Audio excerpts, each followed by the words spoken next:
호세아 7장 8절 말씀 한번 읽어보겠습니다. 호세아 7장 8절입니다. 1263페이지. 에브라임이 여러 민족 가운데 혼합되니 그는 곧 뒤집지 않은 전병이로다. 이 에브라임은 북이스라엘을 가리키는 것입니다. 에브라임은 요셉이 애굽 땅에서 낳은 둘째 아들이죠. 첫째는 므낫세였고 둘째는 에브라임이었는데, 야곱이 요셉의 두 아들을 축복할 때 우수로는 에브라임의 머리에 손을 얹고 좌수로는 므낫세의 머리에 손을 얹어서 축복을 해 주었어요. 다시 말해서 야곱은 차자 에브라임을 더 크게 축복해 주었다는 것입니다. 야곱의 축복을 받은 에브라임이 북이스라엘의 왕조를 형성하게 돼요. 그래서 에브라임은 바로 북이스라엘의 왕조를 가리키는 것이고, 한 걸음 더 나아가서 북이스라엘을 상징하는 것입니다. 에브라임이 여러 민족 가운데 혼합되니, 여러분들, 이것은 북이스라엘이 아수르에 의해서 멸망당하여서 여러 민족 가운데 끌려가서 혈연적으로 혼합이 되고, 또 여러 민족의 우상들을 받아들이게 되고, 영적으로 혼합되고 육적으로 혼합되었다는 뜻이 되겠습니다. 그는 곧 뒤집지 않은 전병이로다. 여러분들, 뒤집지 않은 전병이라는 것이 무슨 뜻일까요? 우리 가정에서 부침개 부쳐 먹는데, 부침개를 부쳐서 먹기 위해서는요, 한쪽 면만 익히게 하면 안 되는 거잖아요. 우리나라 이 파전이나 김치 부침개 같은 경우에는 두께가 얇지 않습니까? 그 얇은 부침개라도 뒤집어야 돼요. 여러 번 뒤집어서 양면이 잘 익도록 해야지 먹을 수가 있거든요. 그런데 만약 부침개를 부칠 때 뒤집지 않으면 어떻게 됩니까? 한쪽은 계속 타게 되고 또 다른 쪽은 익지를 않아서 먹을 수가 없잖아요. 더군다나 이스라엘의 전병은요, 두께가 두꺼워요. 무교병 같은 것은 그 두께가 적어도 손가락 3개 사이즈입니다. 두께가. 여러 차례 뒤집어야 돼요. 여러분들, 이 무교병을 언제 먹었을까요? 무교절에 먹잖아요. 무교절에. 그래서 이 두께가 두꺼운 무교병을 먹는다는 것은요, 구원의 은혜를 깊이 묵상한다는 뜻이 있어요. 두꺼운 전병을 앞뒤를 계속 뒤집어가면서 오래 익혀야 되잖아요. 하나님께서 어찌 출애굽을 행하게 하셨는지, 그 놀라운 은혜와 능력을, 어린 양 예수 그리스도의 피로 말미암아 구원받은 그 놀라운 은혜를 깊이 묵상하라는 것이 그 무교병을 먹는다는 의미 가운데 하나입니다. 자, 그런데 이 뒤집지 않은 전병이라고 그러잖아요. 8절 말씀, 뒤집지 않은 전병, 먹을 수 없는 전병이에요. 먹을 수 없는 전병. 한쪽은 계속 타게 되고 한쪽은 익지도 않고 먹을 수 없는 전병. 이건 영적으로 또 해석을 하게 되면은 구원의 은혜를 깊이 묵상하지 못하는, 구원의 확신이 없는. 왜 구원의 확신이 없습니까? 혼합되었기 때문에 그러는 거예요. 혈연적으로 혼합되었을 뿐만 아니라 여러 민족의 우상 숭배를 받아들여서 영적으로 혼합되어 있었기 때문에 거듭나지 못한 자들을 가리켜서 뒤집지 않은 전병이라, 이렇게 표현하고 있는 것이죠. 사랑하는 성도들이요, 우리는 뒤집지 않은 전병 같은 자가 되면 안 돼요. 우리 영적으로 우리의 신랑 되신 예수 그리스도만을 사랑하고 그분과 하나로 연합된 신자, 그리스도께서 우리를 구원하기 위해서 행하신 모든 위대한 일들을 깊이 묵상하며 구원의 확신을 갖고 있는 신자, 이와 같은 성도들이 될 수 있기를 예수 그리스도의 이름으로 축복합니다. 9절 말씀, 이방인들이 그의 힘을 삼켰으나, 이방인들이 에브라임의 힘을 삼켰다는 거예요. 나라의 주권이 빼앗기게 되었고, 정치, 경제적인 모든 주권들, 모든 나라의 힘들을 다 잃어버리게 되었다는 것입니다. 한마디로 말해서 나라가 멸망한 상태에 이르게 되었다는 뜻이에요. 그럼에도 불구하고 그들이 알지를 못했어요. 백발이 무성할지라도, 여러분들 백발이 무성하다는 것은 오랜 시간이 흐르게 되었다는 뜻이에요. 백발이 무성하다는 것은 거의 죽음에 이르게 되었다는 뜻입니다. 나라가 주권을 잃고 힘을 잃고 거의 멸망하게 되었을지라도 그 지경에 이르기까지 그들은 깨닫지를 못했다는 거예요. 왜 나라가 이렇게 멸망하게 되었는가를 빨리 깨달아야 되는데, 여러분들 빨리 깨닫는 것이 지혜요, 빨리 깨닫는 것이 은혜요, 복입니다. 깨닫지 못하면요 소망이 없어요. 혹시 우리의 삶 가운데 하나님의 징계가 있을지라도 빨리 깨닫고 돌이키는 자는 복이 있는 거예요. 소망이 있는 것입니다. 그러나 북이스라엘은 그들이 멸망하기까지 왜 멸망하게 되었는지 깨닫지를 못했다, 이렇게 말씀하고 있는 것이죠. 깨닫지 못한 것만이 아니었어요. 그들은 너무 완고한 자, 교만한 자들이었습니다. 10절 말씀이죠. 이스라엘의 교만은 그 얼굴에 드러났나니 그들이 모든 일을 당하여도 그들의 하나님 여호와께로 돌아오지 아니하며 구하지 아니하도다. 얼마나 교만했는지 두 가지 악을 행했대요. 10절에 두 가지 악이 무엇일까요? 첫 번째 악은 하나님께로 돌아오지 않는 것이고, 두 번째 악은 구하지 아니했다는 거예요. 여러분, 우리는 이 10절에 이스라엘이 범한 이 두 가지 악을 보면서 무엇이 하나님께서 중시하는 죄인가를 우리가 보게 됩니다. 하나님께로 돌아가지 않는 것이 죄인 거예요. 그리스도를 불신하고 그리스도를 거부하고 그리스도께로 돌아가지 않는 것이 죄예요. 이것이 너무 큰 죄였어. 성경은 이 죄를 가리켜서 성령 해방죄다 이렇게 표현하고 있고요. 성령께서는 자꾸만 믿음을 주시고 예수 그리스도를 영접할 수 있도록 우리 가운데 역사하시나, 그리스도를 끝까지 불신하고 배척하고 거부하고 무시하고 그리스도께로 돌아가지 않는 것, 영원히 사함받을 수 없는 죄다. 성경이 이렇게 말씀하고 있어요. 두 번째는요, 이 북이스라엘의 죄를 10절에서 뭐라고 표현하고 있다고요? 구하지 않아. 여러분들, 기도하지 않는 것이 죄예요. 기도하지 않고 사는 것이 영적 교만이요, 이것이 큰 죄인 것을 우리가 알아야 돼요. 그래서 선지자 사무엘은 무엇이라고 고백했습니까? 나는 이스라엘을 위하여 기도하기를 쉬는 죄를 결단코 범하지 아니하리라, 이렇게 고백했잖아요. 기도하지 않는 것이 죄래요. 기도하지 않는 것은 하나님을 의지하지 않는 거예요. 하나님, 나 하나님 필요 없어요. 하나님의 도우심이 나에겐 필요 없습니다. 나는 나의 능력으로 나의 지혜로 내가 살아가겠습니다 라고 하는 영적 교만이 있잖아요. 여러분들, 우리는 이 두 가지 죄는 반드시 피하고 범하지 말아야 되는 것입니다. 자, 여기까지의 말씀을 정리하면요, 북이스라엘은 혈연적으로 혼합되었을 뿐만 아니라 영적으로 혼합되어서 뒤집지 않은 전병 같았어요.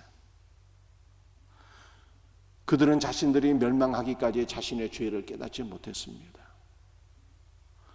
한 걸음 더 나가서 북이스라엘은 하나님 앞에 도저히 사함받기 어려운 두 가지 큰 죄를 범했는데 그들은 여호와 하나님께로 돌아오지 아니하였고 구하지 아니하였다. 이렇게 말씀하고 있어요. 그래도 그들은 하나님께로 돌아오지 않고 하나님께 기도하지 않고 어디로 가고자 했을까요? 누구에게 간구했습니까? 11절 말씀이죠. 에브라임은 어리석은 비둘기같이 지혜가 없어서 애굽으로 향하여 부르짖으며 아수르로 가는도다. 애굽을 향해서 가고 애굽을 향하여 부르짖어 간구하고 아수르로 간다. 이렇게 말씀. 여러분들 그러니까 북이스라엘은요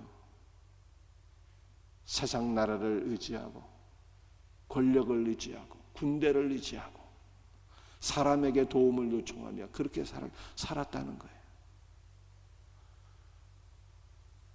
힘없고 가난하고 문제 있을 때 사람에게 도움을 간구하면 사람이 우리를 긍휼히 여길까요? 오히려 무시하고 짓밟습니다. 그러므로 사람에게 고난의 시간에 사람에게 찾아가서 도움을 요청하는 것이 가장 어리석은 일이에요. 그런데 오늘 본문 말씀에는 복음이 나타나 있어요. 오늘 본문 말씀에 나타난 복음이 무엇일까요? 12절입니다. 그들이 갈 때에 내가 나의 그물을 그 위에 쳐서 공중에 새처럼 떨어뜨리고 전에 그 회중에 들려준 대로 그들을 징계하리라. 북이스라엘이 애굽으로 향하고 아수르로 향하고 세상 권력자들에게 부르짖어 도움을 요청할 때에 하나님께서 그들의 가는 길을 다 막으시겠다는 거예요. 그들이 세상 나라로 갈 때에 그물을 쳐서 공중에 나는 새를 그물을 쳐서 잡는 것처럼 하나님께서 세상 나라로 향하는 자들을 다 그 길을 가로막겠다는 거예요. 세상 나라로 향하는 모든 자들을 하나님께서 징계하시겠다는 거예요. 이게 복음이에요. 사랑하는 성도들이요, 그리스도를 불신하고 세상으로 자꾸만 가면은 그 마지막에 어떻게 되겠습니까? 육신적으로 멸망할 뿐만 아니라 영원한 사망에 떨어지게 되잖아요. 그 죽음의 길, 심판의 길, 멸망의 길로 치닫는 자들을 더 이상 가지 못하도록 하나님께서 그 길을 가로막으시니까 이것이 복음인 것이죠. 세상을 향하여 치닫는데, 죄를 향하여 치닫는데 그 길이 형통하면 어떻게 되겠어요? 큰일 나는 거예요. 세상으로 향하는 길이 형통하면 큰일 난다 이 말이에요. 사랑하는 성도들이, 우리가 그리스도를 의지 않고 사는데, 세상을 바라보고 사는데 그 길이 형통하다 이렇게 되면 안 된다는 거예요. 그리스도 없이 사는 자들의 삶 가운데 고난이 있다는 것은요, 이것이 오히려 은혜요 복인 것입니다. 그리스도를 의지 않고 사는데, 기도하지 않고 사는데 그 길에 고난이 있다는 것은 은혜요 복인 거예요. 왜냐하면 그리스도를 의지하지 않고 사는데, 기도하지 않고 사는데, 믿음 없이 사는데 그 길이 형통하면 그 사람은 영원히 구원 못 받아요. 그러니까 세상으로 치닫는 발걸음이 브레이크가 걸리고 하나님께서 그 길을 가로막는다는 것이요 복음이라는 거예요. 여러분들, 또 다른 복음은 무엇일까요? 이스라엘이 하나님께로 돌아가지 않는데, 하나님께 구하지 않는데, 그러므로 하나님께서 이스라엘에게 찾아오신 거예요. 우리 하나님께서 우리를 긍휼히 여기서 우리 가운데로 우리 주님께서 돌아오신 거예요. 인간이 밀어나여 하나님께로 돌아가지 않으니까 우리 예수님께서 성육신 하셔서 우리에게로 찾아오셔서 우리 가운데 장막을 치시고 우리와 함께 거주하시니 이것이 은혜요 복인 것입니다. 말씀이 육신이 되어 우리 가운데 거하심에 우리가 그 영광을 보니 아버지의 독생자의 영광이요 은혜와 진리가 충만하더라. 성경이 이렇게 말씀하고 있지 않습니까? 주님께서 우리에게 오신 거예요. 이것이 복음인 거예요. 이제 우리는 무엇만 하면 되는 것입니까? 우리에게로 찾아오신 예수 그리스도께 우리의 마음의 문을 열면 되는 거예요. 주님 내 안에 들어오셔서 나의 주인이 되어주시고 내 삶을 통치해 주시고 내 삶을 주님께서 이끌어 주옵소서. 이제 주님께 쓰임받는 인생이 되게 하소서. 뒤집지 않은 전병이 아니라 잘 익혀진 전병 되게 하옵소서. 하나님께서 받으실 만한 복된 인생 되게 하소서. 내 인생을 주님께 맡겨드립니다. 주여 나를 붙잡아 주옵소서. 주여 나의 도움이 되어 주옵소서. 주여 나의 생명이 되시고 나의 능력이 되어 주옵소서. 주님을 의지하며 기도하면 되는 거예요. 이와 같은 성도를 하나님께서는 붙잡아 주시고 책임져 주시고 반드시 은혜와 복을 주실 것을 믿으시기를 바랍니다. 이 놀라운 은혜가 우리 모두에게 있기를 주 예수의 이름으로 축복합니다. 기도하시겠어요?